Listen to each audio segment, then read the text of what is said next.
আমরা তো হোটেলে গিয়ে বলেন না যেখানে মদ খাওয়া নিষিদ্ধ আর খাওয়া যাবে না। মানত যখন করি আল্লাহর নামে, রসুলের নামে, ওলিয়াউল্লাহর নামে, এই মানত রসুল খায় না, এই মানত আল্লাহ খায় না।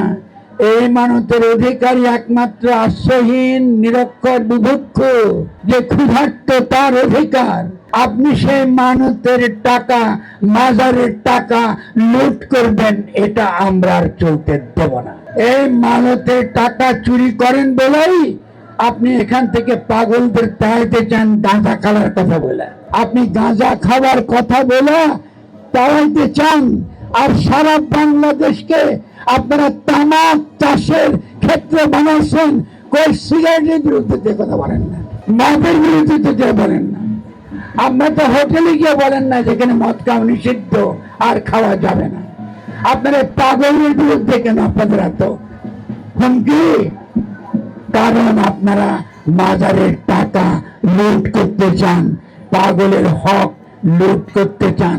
ছেলে, মেয়ে, বউ, কন্যা সকলকে নিয়ে সুন্দর একটা পরিবেশ মাজারে রাখতে হবে। যার নামাজ পড়বার মসজিদ আছে সে নামাজ পড়বে, যার গান গাইবার সে মসজিদের যে ইজ্জত, মসজিদের ইজ্জত রক্ষা করে যখন তার গান গাইবার সে গান গাইবে।